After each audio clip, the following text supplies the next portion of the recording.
All righty. Welcome to the Knicks Film School Postgame Show presented by BetUS TV. Knicks drop one to the Los Angeles Clippers. Final score of this one was 126 to 113.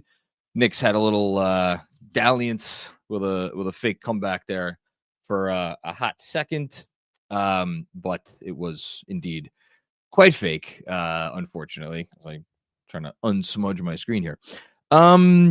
Fair warning. If you're looking for a post game of ranting and raving and the sky is falling and this was a terrible, horrible, no good, very bad performance and everybody should be fired and traded and benched and yada yada yada, you're not going to get that from me in this one. There are some fingers of blame to point, certainly. There is some criticism to be levied, absolutely, as there always is. If you have a team that, it doesn't matter, who's missing or who goes out with injury. If you have a 14-point lead at home, which the Knicks did, at the very least, you should be able to figure out a way, more often than not, far more often than not, to make it a game down the stretch, and the Knicks did not. I mean, they were down, I think, the lead got up to 18 points in the fourth quarter, and obviously, again, the final margin was 13 points. All that being said, let's go through a couple things as to why, for me, this loss is not going to be something that is going to keep me up at night. Number one, I think, number one by far, and this is not something we tend to focus on here on post-game shows. It's not something anytime you get any team-centric person like me talking about a game, you don't usually get this kind of stuff, but I feel inclined to tip my cap to the Los Angeles Clippers, who are playing extraordinarily good ball. Kawhi Leonard, he actually wasn't even all that efficient tonight, I don't think. I'll look up his box score right now. 10 of 18 for 27 points. So I lied. 27 points on 18 shots, 10 rebounds, 7 assists. So yeah, decent game for Kawhi Leonard. What I was going to say is he's been playing as well as pretty much any player in the league over the last couple weeks. And he sure looked like it tonight. And James Harden was right there with him. The unstoppable 3-point shooting stretch for Harden in the end of the third quarter really changed the game. And it's one of those ones where, we'll talk about definitely some of the Knicks defensive coverages in the second half and as this game went on.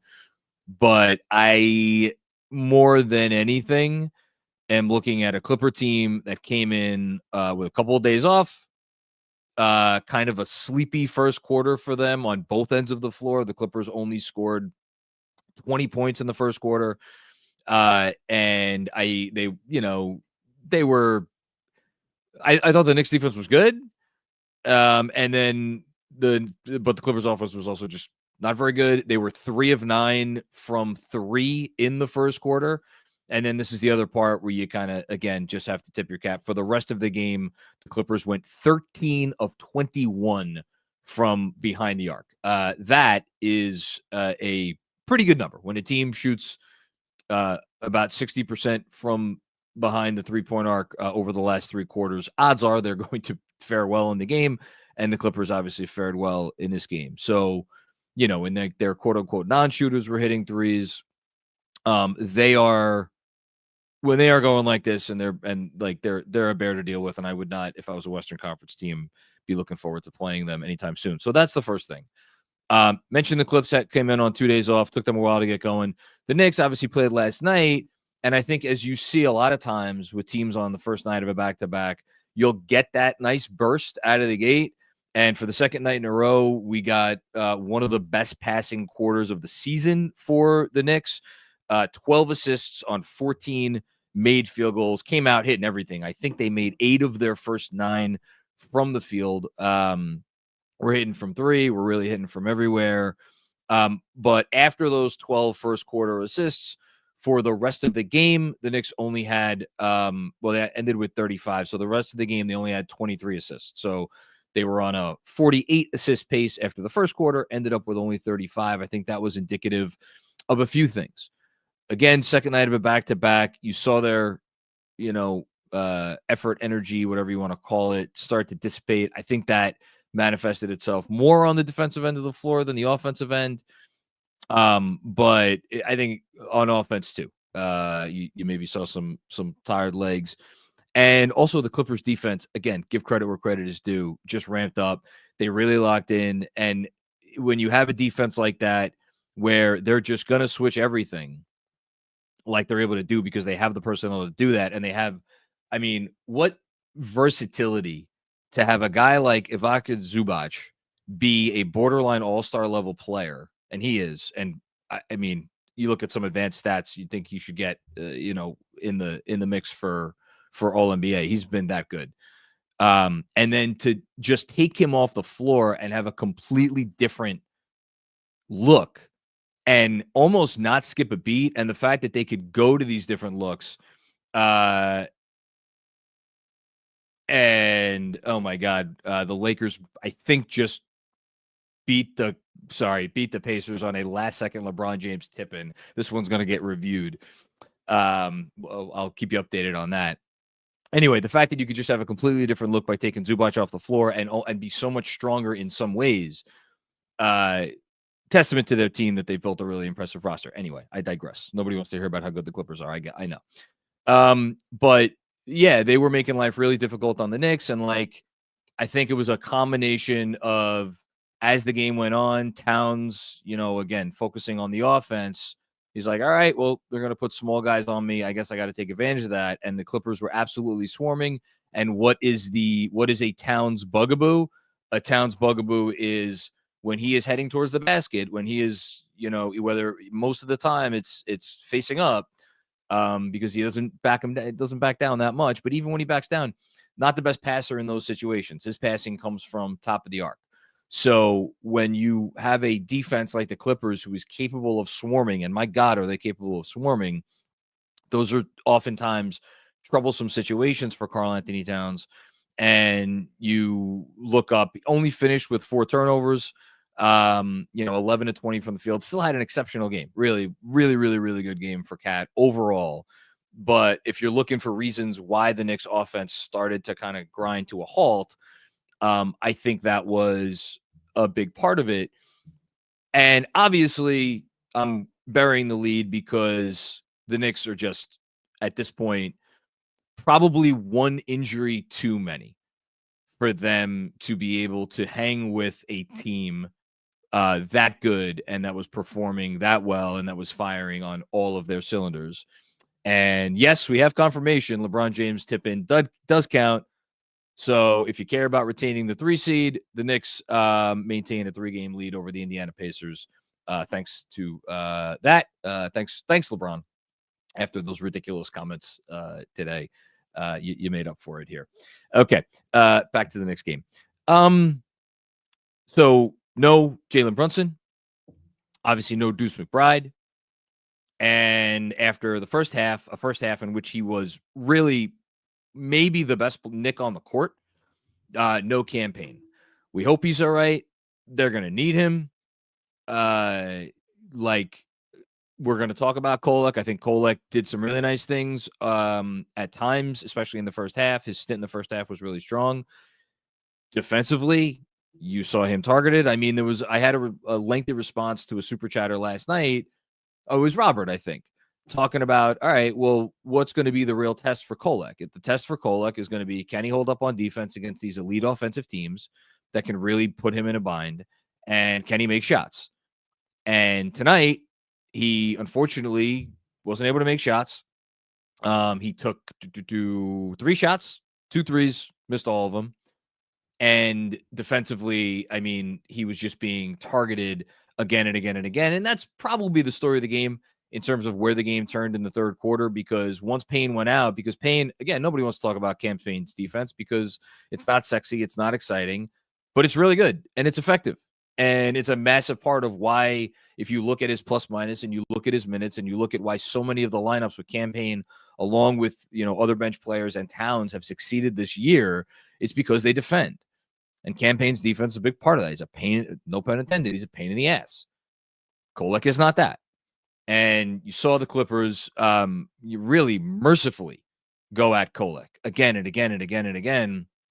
And it just, it led to, converging on ball handlers in an effort to, keep Kolek out of inopportune situations. Kolek is not the hedge and recover guy that Payne is. So that led to a lot of open threes. It was a trickle down effect, and it was a little bit rough. So, you were down to Kolek without Payne. And I think even more than that, this game, I know there's been a lot of games you could probably say this about. I thought as much as any game this year, this really, really, really exposed the Knicks' lack of depth. And I'm just going to quote a couple of lineup stats. This is courtesy of our friends at Pivot Fade. So the Knicks lineup that they started the game with tonight, in 13 minutes and 27 seconds, that lineup actually outscored the Clippers by 9 points, 35-26, plus 21.3 net rating, 129.6 offense, 108.3 defense. Those are wonderful numbers. Even the lineup with Kolek in place of Payne, for as much as it struggled a little bit more on defense, and the defensive rating of that lineup was 141.2, still had a pretty darn good offensive rating, 143.8. Overall, they were outscored by 1 point, 23-24 in 8 minutes and 39 seconds. But still, when Towns, Anunoby, Bridges, and Hart were on the court together with either Payne or Tyler Kolek, that's a span of time lasting over 22 minutes. Right? Did I get that? 14 plus about 8. Yeah, over 22 minutes of game, almost half the game.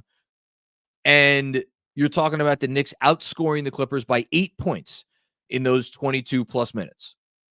For the rest of the game, the other roughly 26 minutes, obviously the Knicks outscored by, let me do some quick math, 21. So that, to me, is where the game was lost. And we could go through the individual bench players. DeLon Wright got an opportunity to do something because he's a stronger defender than Kolek. He was a complete zero on offense, and I'm not really sure his defensive presence made all that much difference. So, I don't really know what to say about that. And he's honestly the guy that I think you could probably complain about the least. Landry Shamet hit a couple threes. It's frankly just not enough. There, Benji had a great tweet throughout at some point tonight. Like, Landry Shamet has a lot of really great defensive possessions right up until the shot goes up, and it's so true. And offense, and just defense, just both ends of the floor. There are too many possessions where you're like, what's going on here? And we're continuing to go downhill, by the way, in case you haven't gotten the trend. Who am I going to go for next? I'll go for Achua next. And again, if you want to, if any of the Tibbs criticism tonight, I would say, even though they survived the minutes well enough, starting the second quarter, because I think they started the second quarter with a 13-point lead, and I think when Towns came in for Achua with 7 minutes and change to go, they were up by 10 or 11 or something like that. So they only a couple points got shaved off the lead. Those were Achua's only minutes of the game, I believe. I'll double check that right now. Until garbage time. Those were Achua's only minutes of the game, or until late in the fourth quarter. So they survived the minutes well enough, but Precious plus Mitch, I don't even know if those lineups will ever work with Brunson in the game. If you don't have Brunson in the game, death. Utter death. So you want to get on Tibbs, I think that's probably the most obvious place to get on Tibbs, and he actually had Hart in there to start the second quarter, and he picked up his third foul, so he didn't get out, but the intention was there, and that's not a good intention. There are ways to finagle these minutes so that you don't have all these non-shooters out there at the same time. But again, you look at the total minutes, you see he's trying to buy time. Anytime you're trying to, borrow from Peter to pay Paul, there's another trade-off to be made somewhere. And I think the trade-off is whenever you're trying to, okay, well, let's put Precious in earlier so we could get another shooter on the floor with Mitch later. All of that minimizes the time that your core players are together, that your starters are together. And again, you just heard me read the stats of the starters, where when all your main guys were out there in this game tonight, like, you did pretty well. And I think it's fair to criticize Tibbs for not being able to get more minutes with those guys together, or not being able to get more minutes where the lineups were up to the task. But at the same time, I think it's fair to criticize the bench players and for not showing up. And like, you're on an NBA roster, Landry Shamet, you're on an NBA roster, DeLon Wright, you're on an NBA roster, Precious Achiuwa, and the name I have not mentioned yet, and I've been saving the worst for last, you're on an NBA roster, Mitchell Robinson. And there's no question that he should, Precious, Landry, DeLon Wright, there's questions about whether those guys should be rotation players, certainly at this point. There's no question about whether Mitchell Robinson should be on a roster at this point. He's supposed to be a valuable part of the Knicks. And to his credit, since he's come back, he has been a very valuable part of the Knicks. He's been really good for the most part. Not his best game in the last one that he played against the Hornets, but we were willing to look past that one. I understand it was certainly not Mitch's choice to sit out yesterday, so he could be more rested for today. I get that. I'm not putting that on him. But man, if you're sitting out a game, or you get the luxury of sitting out a game so you could be ready to go the next night, you got to be ready to go, man. And that was a zero. That was a nothing burger performance. That was a non-entity Mitchell Robinson performance. And I don't want to put it all on him, but boy, oh boy, if there was ever a game that could have used a real spark off the bench in the form of some offensive rebounding, for starters, some real activity down low and in the pick and roll on the defensive end, literally anything. Instead, we got Mitchell Robinson, 13 minutes, 0 offensive rebounds, 0 shot attempts, 2 rebounds overall, 1 assist. He was a minus 22 minutes, or minus 22 in those 13 minutes. Landry Shamet was a minus 29 in his 19 minutes. I'm not sure, frankly, which was worse. I mean, Mitch being minus 22 in 13 minutes. Here's the thing. I don't think it was a misnomer. I don't think that negative plus minus is unfair, an unfair representation of his play and his effort tonight, because there was none. And this is not a loss you put on one guy, obviously. Although if you wanted to be ungenerous, you could certainly look at the fact that this was a 48-minute basketball game, and in the other 33 math, love me some math. And in the other 35 minutes that the Knicks played, they outscored the Clippers by 9 when Mitchell Robinson wasn't on the court. If you wanted to be ungenerous, you could say that. I guess I just did. But yeah, the lack of depth was extreme. Again, there's injuries. And this has been a conversation going back to the summer when they made the moves that they did, and they hamstrung themselves in the way that they did. And we said it then. We said it then that it was probably going to take until not only the trade deadline, but an additional transaction cycle until this summer for them to really put some reinforcements on this roster and make the roster as deep as it needed to be. And I think that came to fruition tonight. That's my big takeaway. Just ran out of bodies and ran out of legs with energy.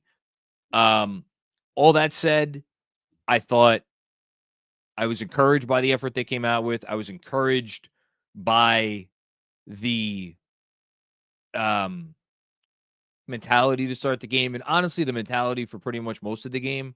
I thought they came out prepared to win. I thought they came out with a great game plan. I thought they executed that game plan in large part.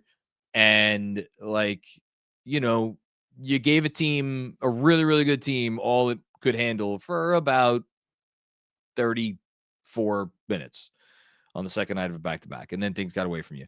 Again, not losing sleep over this one. Your prominent players, for the most part, had good games. Didn't talk about it, but other than Payne, really strong game, I thought, from Mikal Bridges. Really strong game, I thought, from OG Anunoby. Really strong game with those couple of caveats aside for Karl Anthony Towns. Josh Hart, I thought he started off really well. I agreed with James Edwards' tweet in the first quarter that Hart was probably their best player. It was really downhill from there from Hart. But again, you want to give him a tired legs excuse. It's up to you. But not enough. Just not enough. And the Clippers had more than enough. So you go back, you rest up, get ready for a game on Friday. You were on the short end of the injury situation tonight. You might be on the positive end of the injury situation on Friday. Dame is not going to play in that game. We'll see if Giannis is able to give it a go. He missed tonight's game, I believe, or he is going to miss tonight's game because of a foot issue. So we'll see if he plays on Friday.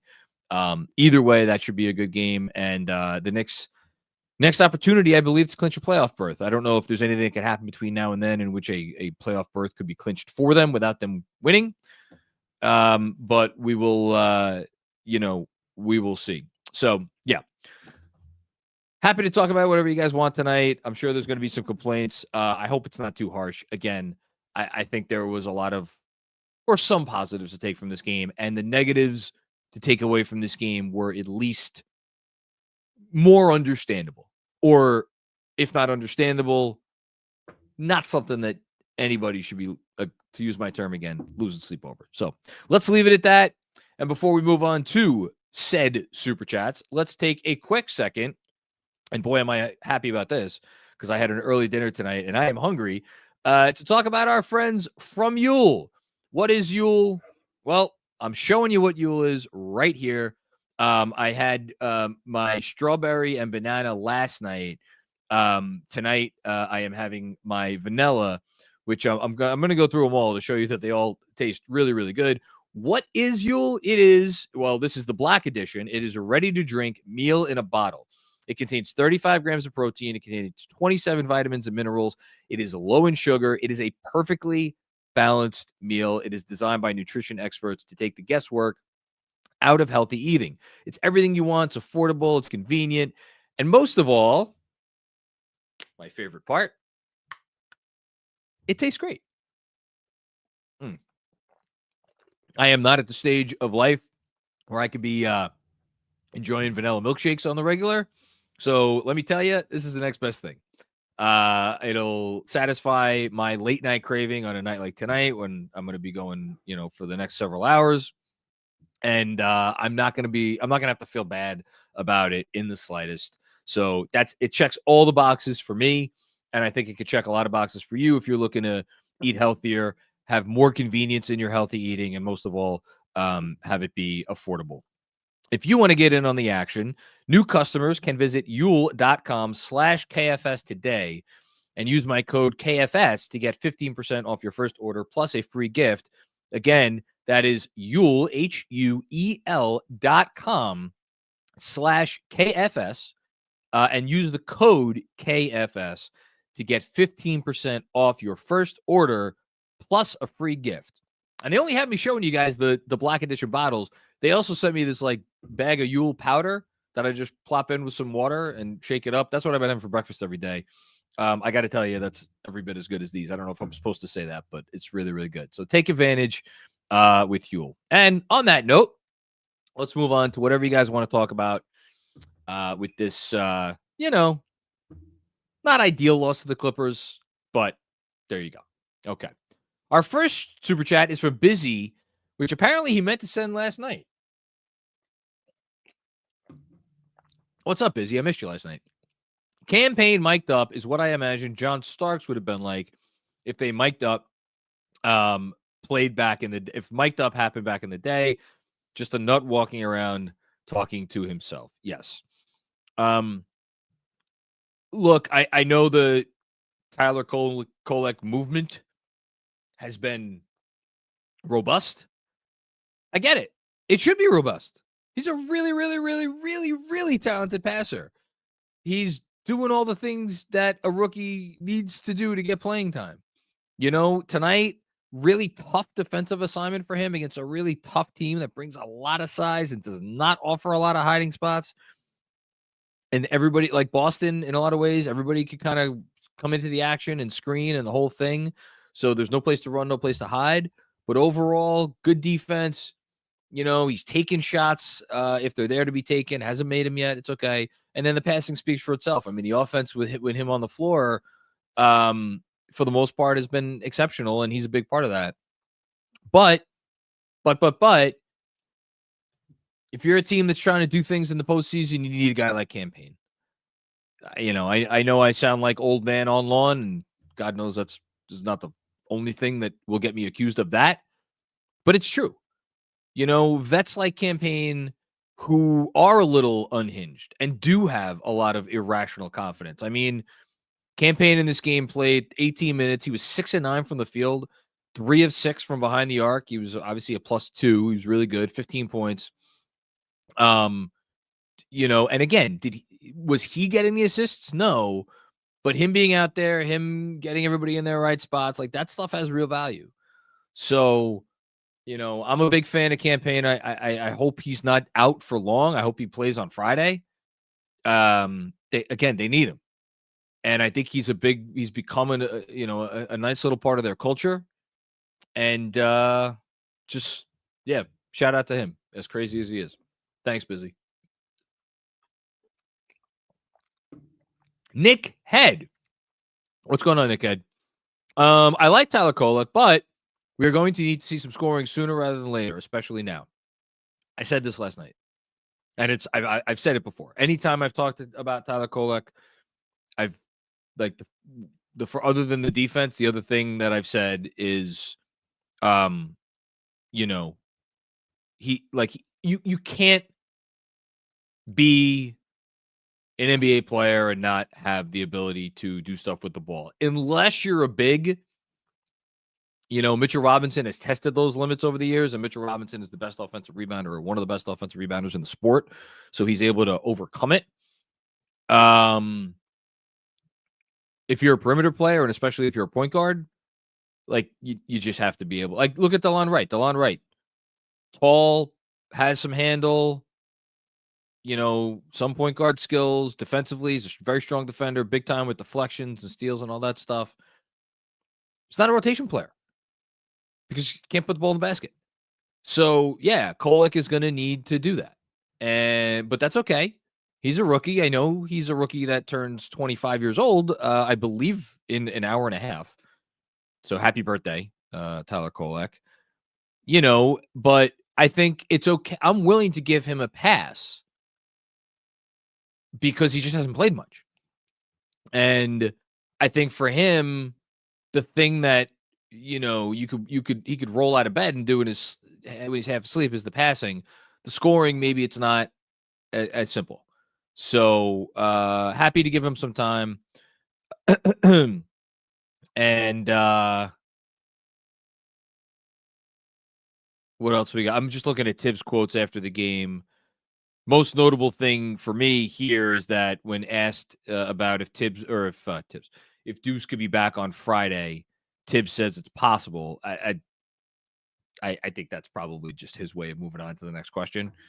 I'd love to see Deuce McBride on Friday. We'll see. Thanks, Nickhead. Deadward 604. What's going on, Deadwards?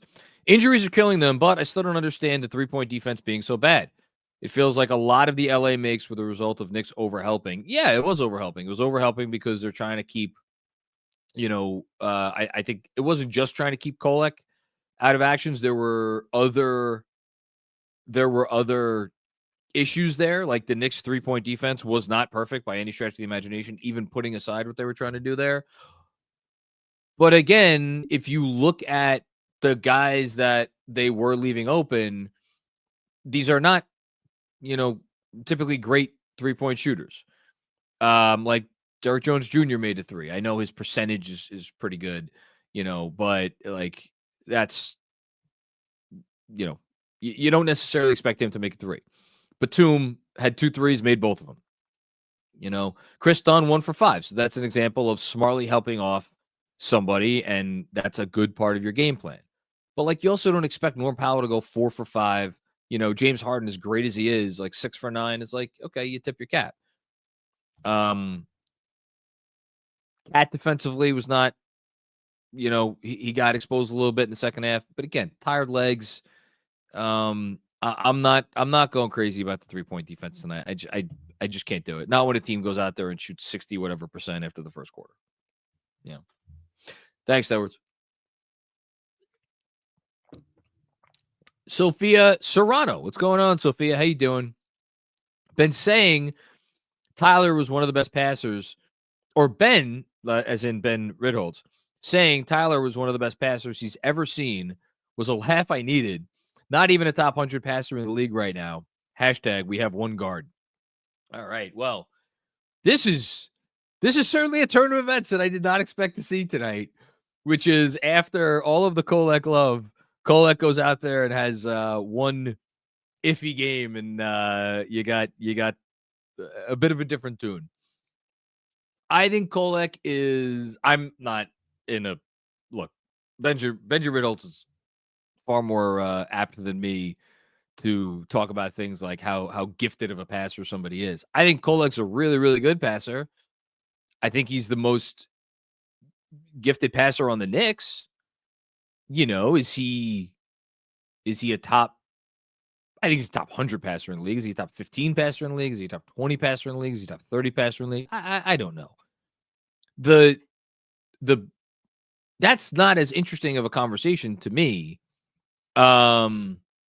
Because the bigger thing is if there are, I'm sure, wonderful passers who are playing in the G League and playing in Europe and playing other places overseas and all sorts of other places, not in the NBA.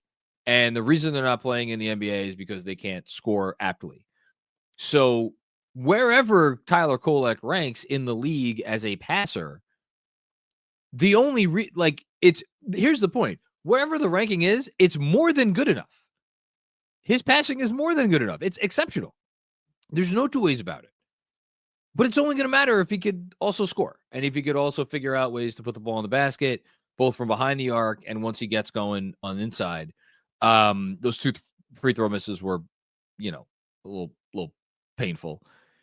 But look, give the kid a break. He had a rough night, and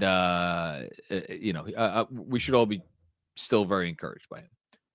Let's do one more, Mark, and then we'll go to Mando.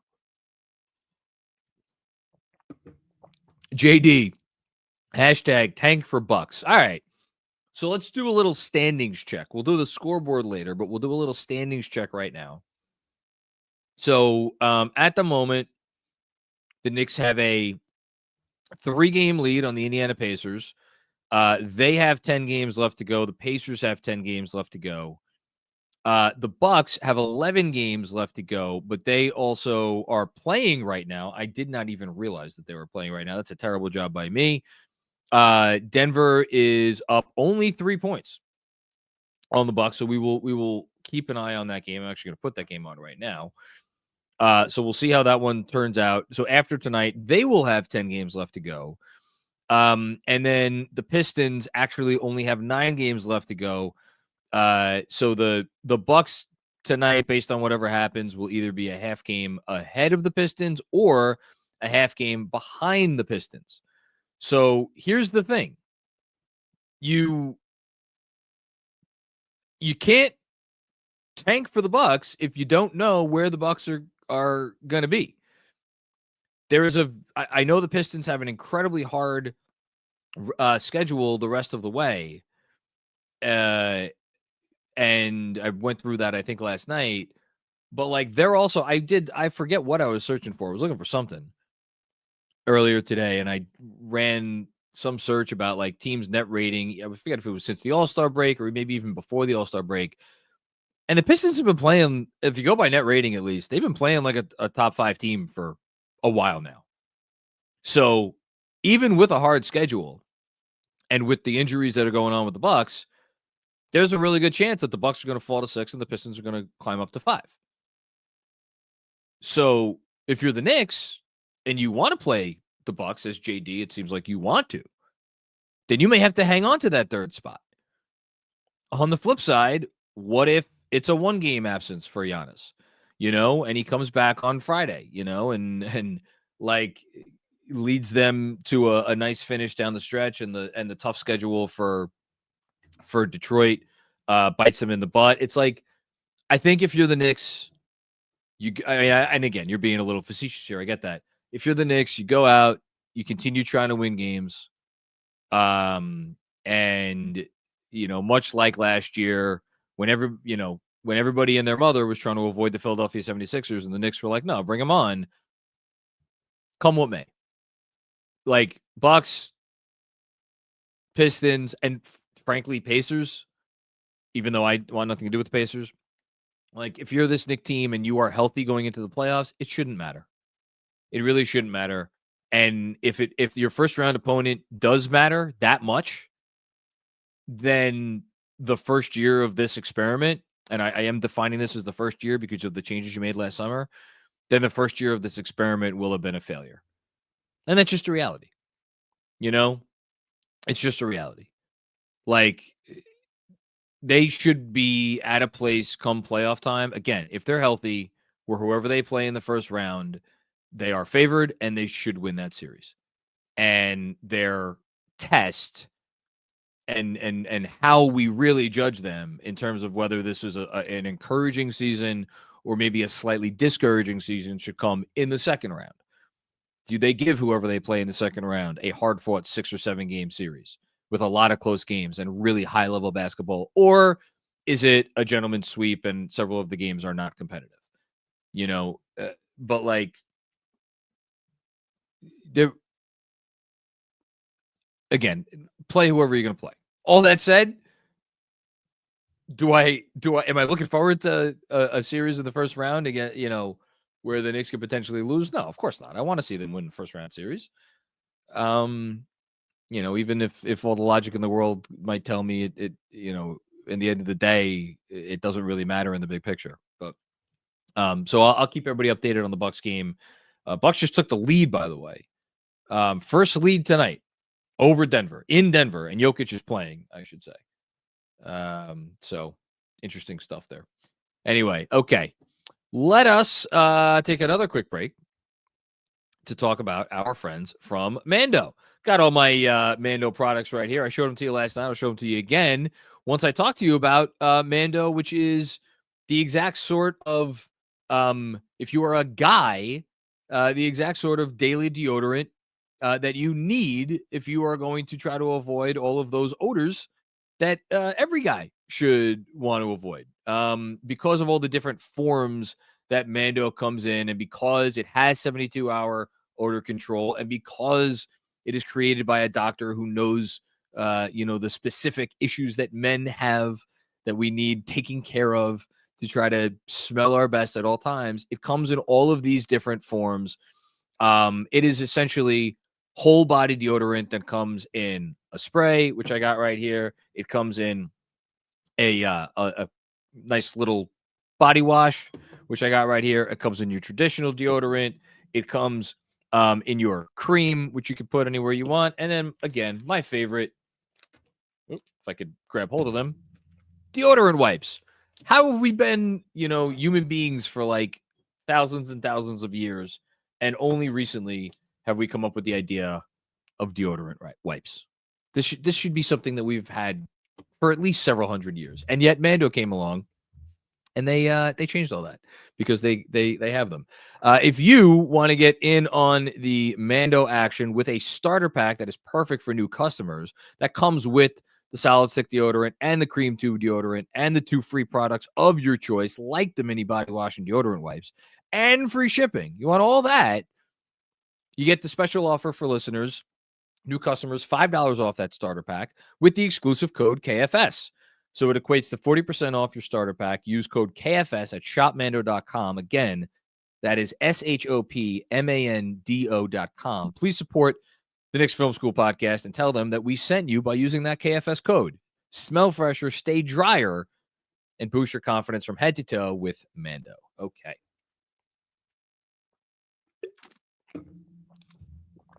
Kevin Danishevsky. What's going on, Kev? This is a campaign appreciation post. Kev, you know the way to my heart. No matter how the season ends, I hope he's able to buy a drink in New York whenever he wants. Godsend at the minimum. At some point, I don't know if I'll have a newsletter with a little bit of time to kill.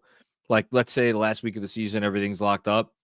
I may go through every minimum signing in the league from last summer and figure out where campaign ranks on that, because he has given the Knicks everything that they could have asked for and then some. Yeah, I'm going to look up right now. I don't think this is inclusive of tonight, but campaigns on off this season in 911 non-garbage time minutes. Campaign is a plus 5.0. They are 1.5 points per 100 possessions better on the offensive end when he plays, and they're better in every single category: effective field goal percentage, turnover percentage, offensive rebound percentage, except free throw rate. And here's the big one, and I mentioned this earlier. They are 3.5 points per 100 possessions stingier when campaign plays. They are much better in terms of opponents' effective field goal percentage. They are much better in terms of opponents' turnover rate, and then slightly worse in opponents' free throw rate and opponents' rebounding. But overall, like, again, the only player that's been a Nick regular or Nick rotation player for the entire season that has a better on-off, according to Cleaning the Glass, than campaign is Karl Anthony Towns. You know? So, that's not luck. You know, that's not an accident. Like, campaign's been a really important player for this team. That's it. Thanks, Kev.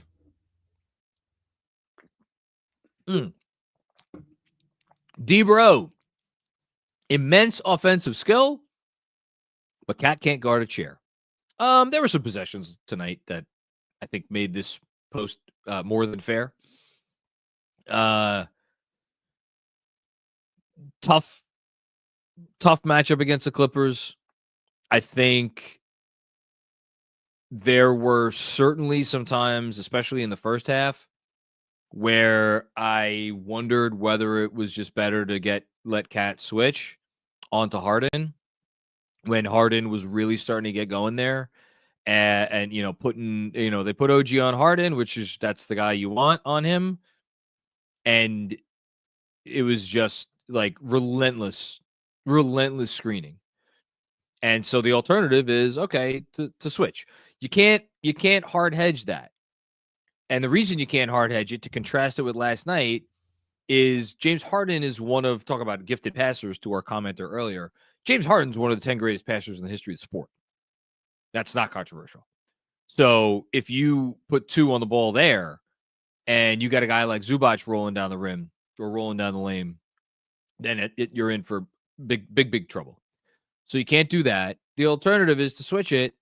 And James Harden, like, still at this point in his career, is just going to eat up switches. And he does it in a way where not only is he going to, hit shots over you and make you look silly, you just can't give him room. But if you play up on him, he's going to draw fouls. He is the most gifted foul drawer in modern NBA history.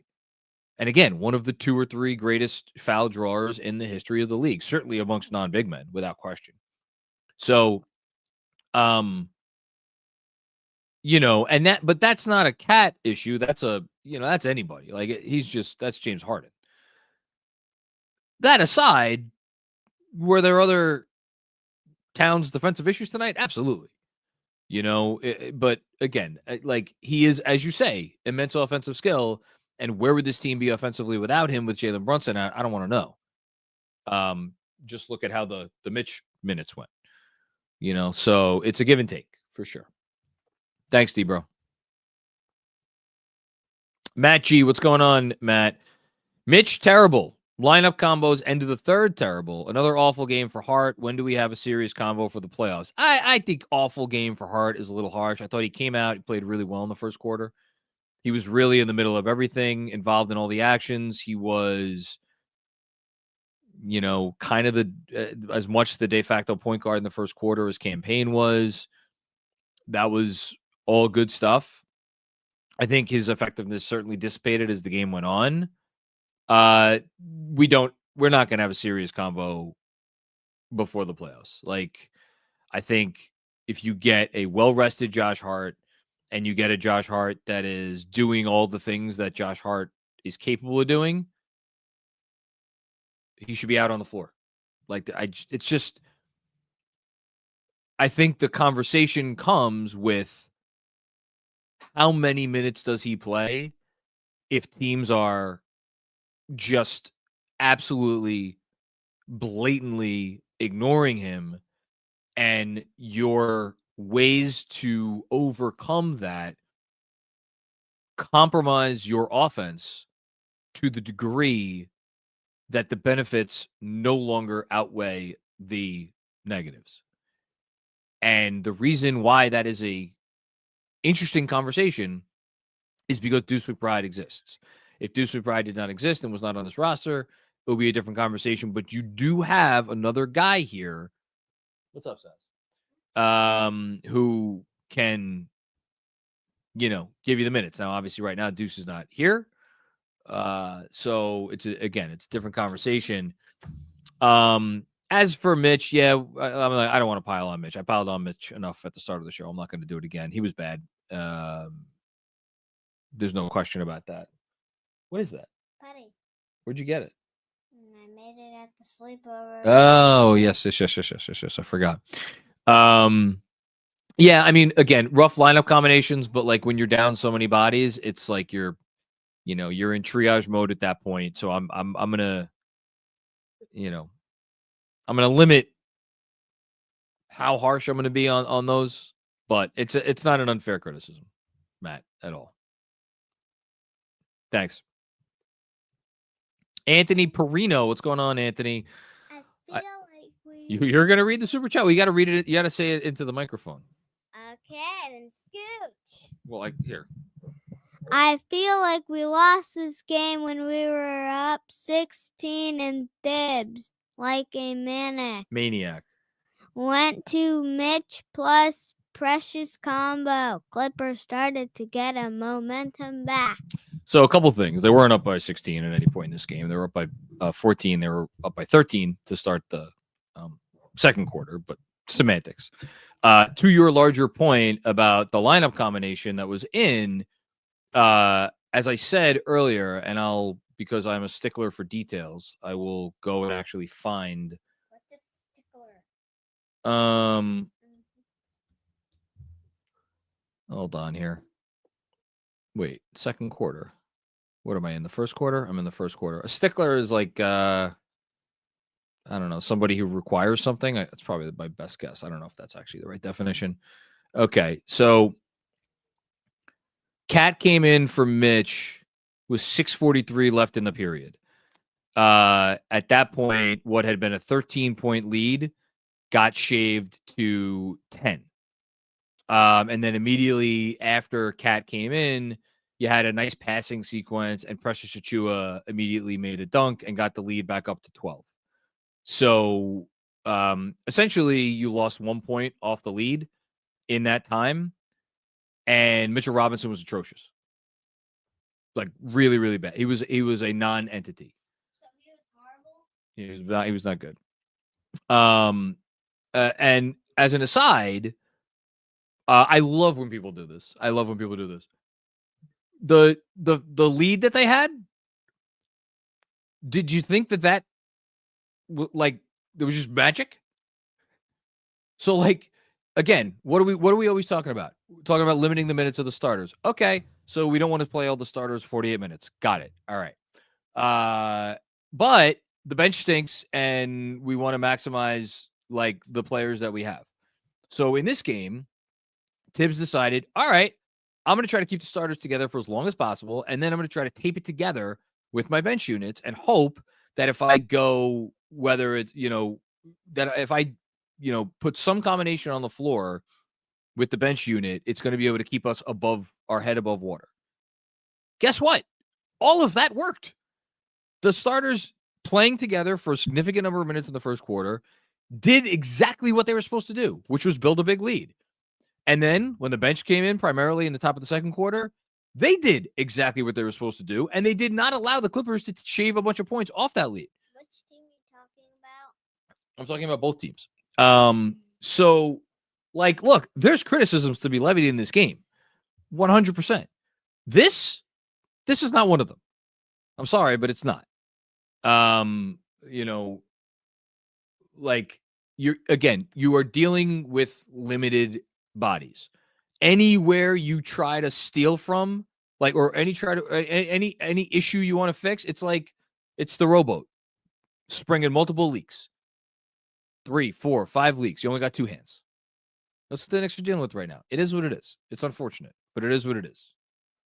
We could at least be responsible with our commentary about it. Thank you, Anthony. Will Oliver. Yes, Will Oliver is a frequent super chatter. Am I crazy for not being bothered by that one? No, you're not. We played some solid basketball, fourth quarter aside, versus a good team. Despite our obstacles, the heart was there. I'm with you, Will. I'm with you. And I get pegged for being not only an apologist for the coach at times, but just an apologist for the team in general when they lose.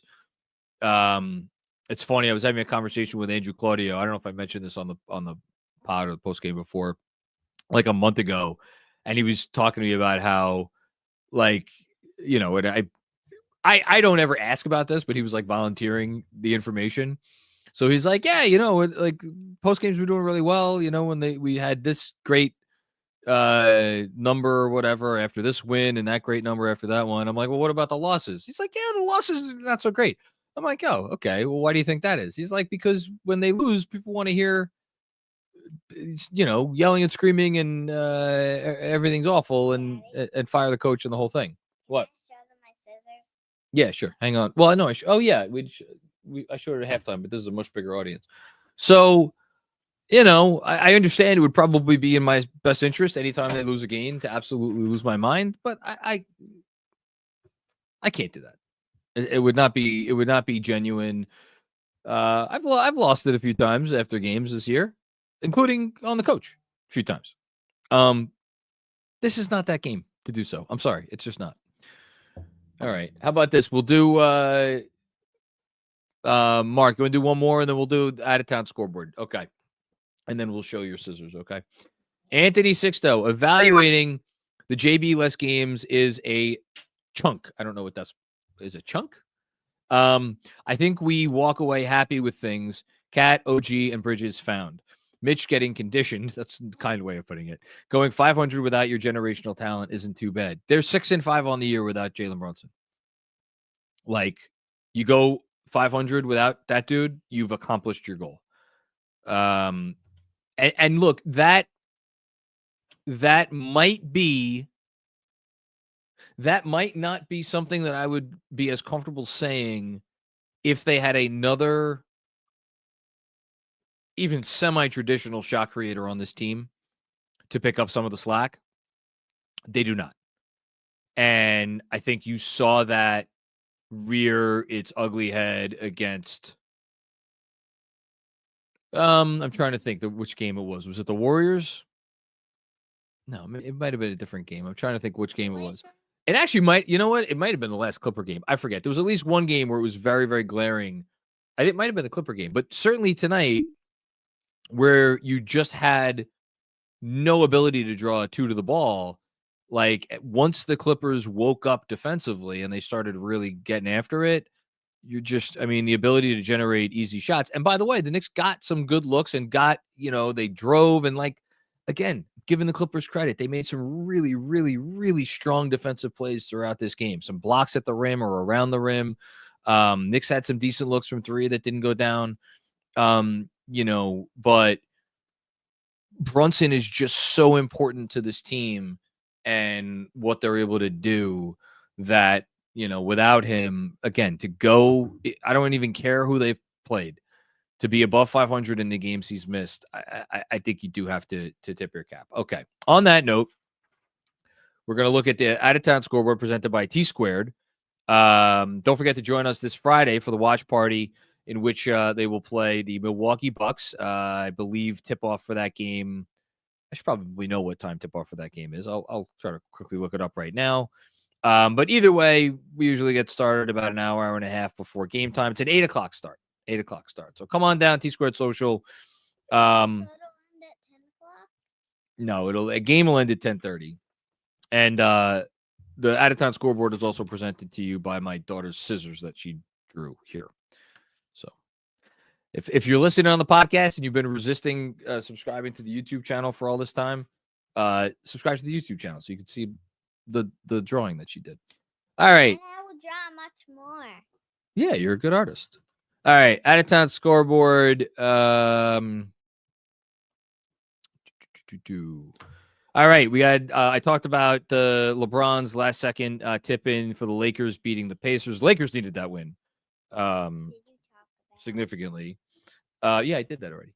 The Raptors beat up on the Nets 116-86. Wizards got a win over the Sixers. Talk about an elite tanking job by the 76ers right now. You managed to lose to the Wizards. Congratulations. Celtics and Suns is in progress, and as of right now, with 8:07 left in the game, the Nuggets hold a 10-point lead over the Bucks. So the Bucks may drop down to sixth place tonight. We will see. I will keep you updated. See if this game ends before I'm done. Although I don't think it will. Okay, let's finish up.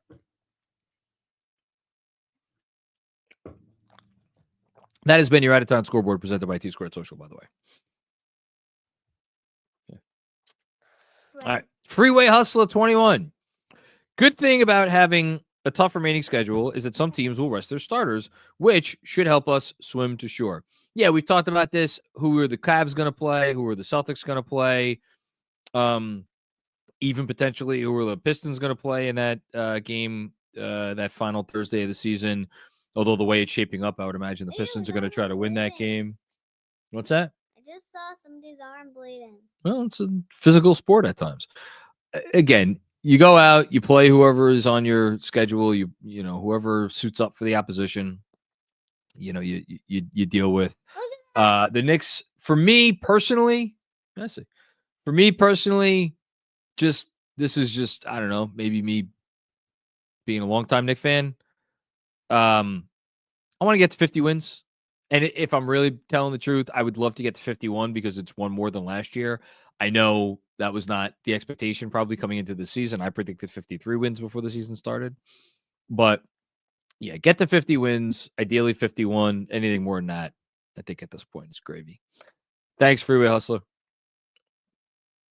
Fabian Stewart, what's going on, Fabian? I'm also a big Tibbs guy. Not judging by tonight lately, but Brad Stevens' future maybe. Keep in the culture, but get a fresh guy in before this gets stale. It's funny. Tim Bontemps and Tim McMahon and Wendy were discussing the Celtics and their, the sale that they announced and how that might affect their payroll, because there's already been some comments on the record, I think, from their outgoing owner about how many years in a row you could stay in the second apron. And there's some thinking that, next year they will go below. As part of that conversation that they had, they did mention Brad Stevens, and they did mention, I think, the fact that Brad Stevens is going into the last year of his contract. Stevens obviously is not coaching right now. He is in the front office. My understanding when he made that transition years ago is that was very purposeful, and that had to do with several different considerations. I have no reason to believe that Brad Stevens wants to return to coaching. I mean, if Brad Stevens ever did want to return to coaching, would he want a front office job as well? I just can't imagine he's going to go from being president or whatever he is, his title with the Celtics, to being head coach of any team. I cannot fathom that. I think he would want a front office job as well as coaching. Now, if you're suggesting bring him on as a front office person, this is all to say I don't see Leon Rose going anywhere anytime soon, so I don't think that's a name that, that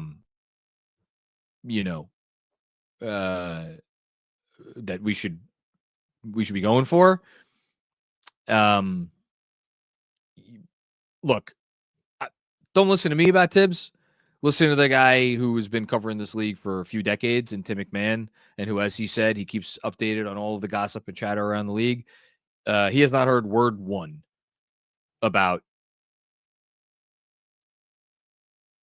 Tibbs being in any sort of danger. So I don't think that that's something that's going to happen.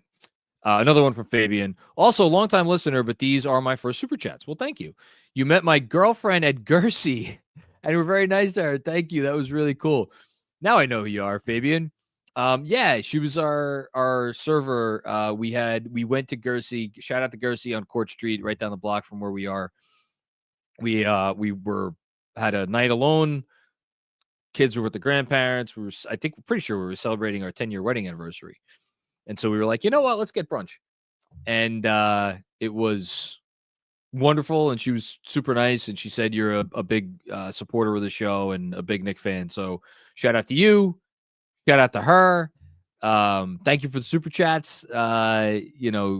People always say things like, I've never sent in a super chat, but I'm going to one of these days. Listen, I love all the super chats we get. I appreciate it. It helps keep this whole operation afloat. But the fact that you listen to the show and support it in that way is, that means a lot. So thank you. Kevin Danishevsky with another one. Speaking of supporters of the show, we need to have a macro conversation about number 3, Josh Hart. We all love him, but if the Knicks want to achieve goals, he's either got to play better or have his minutes reduced. Yeah. I'm not disagreeing with you one iota. This version of Josh Hart should be a 20 to 25 minute player on a team that's trying to win a title. And honestly, even the very best version of Josh Hart should probably be like a 30-minute a game player on a team that's trying to win a title, just because there's things that he's never, like, to me, he is the perfect 6-man for a title team. And typically those players play 25 to 30 minutes. This version of him, the version that we've gotten now for the better part of 2.5 months, whatever it's been, that to me is more like a 20 to 25 minute a game player in a perfect world. Ultimately, the conversation that you want to have, Kevin, it really is as much a Deuce McBride conversation as it is a Josh Hart conversation. And if you want to go a step further, yes, it is a Tom Thibodeau conversation as much as it is a Deuce McBride and a Josh Hart conversation. Because but again, it's not just Tibbs. Maybe there are a handful of coaches out there who wouldn't abide by this, but the vast majority of the coaches are going to look at a guy like Josh Hart and you'll be like, yeah, give me that guy out there on the floor as much as possible. He's coach's dream, even with the stuff he doesn't go well. So that is going to be the question going into the playoffs of, all right, if this level of inconsistency from Hart continues, what's going to happen? And how soon is it going to happen? I think he's earned the benefit of the doubt, but we know what it looks like when it's not going well. And we've also seen Tibbs not be afraid to make a shift in the midst of a playoff series. So we'll see what happens. Thanks, Kev. Jessica, what's going on, Jess? How are you? Tonight, Kevin Cooks. I want to second the love. Payne has been so awesome this season. He embodies all the things we claim we loved last year. Let's go Knicks. I love that comment, Jessica. It's a perfect add-on to what Kevin was saying about Cam, because Cam is he is a culture guy. And he is a guy, never say die, never give up, willing to put his body on the line, certainly, drawing offensive fouls and this and that, giving max effort on defense pretty much at all times. I'm a big fan of his, and the Knicks have a lot of issues this year. No, I shouldn't say a lot of issues. The Knicks have issues this year. Campaign and his role throughout the season has not been one of them. You know, even with the recent little bit of a shooting slump that he seems to be over now, thank goodness. Yeah, big part of their success this year. Thanks, Jess. All right, that's it. I had a feeling this would be a short one. Thanks, everybody, for checking out another edition of the Knicks Film School Postgame Show presented by BetUS TV. Don't forget, we got what do we got? We got something coming up tomorrow. I got an interview coming up tomorrow that's going to drop on Friday that I'm very, very excited for. We are following one banger with another, one author with another. I'll give you that little tease. So be sure to look out for that podcast and the video, of course, dropping soon. Again, Friday, T-Squared Social. We got the Knicks Bucks. So if you're in the city, who knows? Maybe Tyler Kolek's first start of his career against a team that will not be able to punish him as much, I don't think, on the defensive end. So hopefully an opportunity for him to play a few more minutes if he does indeed get to start, although we hope Campaign is okay. DJ Zulo is going to be on the post game for that one. And I'll be back with the next post game on Sunday after the Blazers game, which I believe is also Clyde's 80th birthday. Early happy birthday shout out to him. But yeah, if you dig the show, support it in any way you can. Subscribe, to the channel, subscribe to the pod, leave a 5-star rating, leave a nice review, do all those things. Shout out to Mark on the 1s and 2s for tonight. Shout out again to my daughter for her co-hosting. And we will see y'all very soon. Peace out.